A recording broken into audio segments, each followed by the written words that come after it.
எதிரி தொல்லை யாருக்கு அதிகமாக இருக்கும்?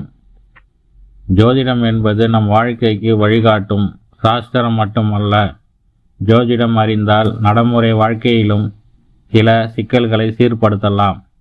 இரவு பகல், இன்பம் துன்பம் என இருப்பது போல் கிரகங்களிலும் தேவகுரு அணி, அசுரகுரு அணி என இருவகைப்படும். பொதுவாக எந்த ஒரு ஜாதகத்திலும் 6ஆம் இடம் எதிரிஸ்தானம் என அழைக்கப்படும். 6ஆம் அதிபதி கிரகம் உங்களுடைய லக்னத்திற்கு அவயோக கிரகமாக அமையும். ரிஷபம், விருச்சகம் விதிவிலக்கு. தன்னுடைய செயல்களால் எதிரியை தோற்றுவிக்கும் நிலை உருவாகும். ஜாதகத்தில் நண்பர்களை குறிக்கும் கிரகம் புதன். நட்பினை குறிக்கும் பாவம் 7. 7ஆம் பாவத்திற்கு விரயஸ்தானம் 6ஆம் பாவம் ஆகும் என்னும் எதிரிஸ்தானம். எந்த ஒரு ஜாதகத்திலும் லக்னாதிபதி 6ஆம் இடத்திற்கு சென்றாலோ அல்லது லக்னாதிபதி 6ஆம் அதிபதியோடு இணைந்து 6ஆம் அதிபதி வலுப்பெற்று நட்சத்திரை குறிக்கும் 7ஆம் பாவத்தையும் பாவகரங்களில் இருந்து நட்பினை குறிக்கும் கிரகம் புதன் வலு குறைந்தால் அவர்களுக்கு நிச்சயமாக எதிரிகள் இருப்பார்கள். 6ஆம் அதிபதி லக்னத்திற்கு வந்து செவ்வாய் தொடர்பு கொள்ள எதிரிகள் அதிகமாக இருப்பார்.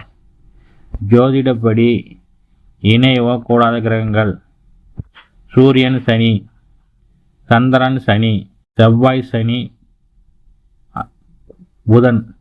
புதன் செவ்வாய், குரு சுக்கிரன், சுக்கிரன் குரு, சனி செவ்வாய் சூரியன்.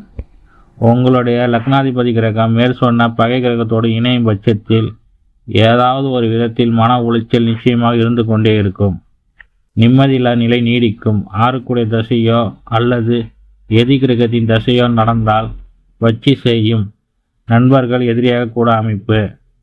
ஜாதகத்தில் நட்சத்திரத்தை குறிக்கும் பாவமாக 7ஆம் அதிபதி 6ஆம் அதிபதி இடத்தில் மறைந்து 6ஆம் அதிபதி வலுப்பெற்று புதனுடன் 6ஆம் இடத்தில் இருந்து லக்னாதிபதி 8ஆம் இடத்திலோ 6ஆம் இடத்திலோ அல்லது 6ஆம் அதிபதியினுடைய நட்சத்திர சாரத்தில் லக்னாதிபதி அமர்ந்தாலோ அவர்களுக்கு நண்பர்களே எதிரியாக மாற வாய்ப்பு உண்டு. 6ஆம் அதிபதி தசை நடப்பில் இருந்து 7 சனி, அஷ்டமத்து சனி நடப்பில் இருக்கும்பொழுது மேற்சொன்ன அமைப்புகள் இருந்தால் நிச்சயமாக நண்பனை எதிராக அமைப்பு கொடுக்கும்.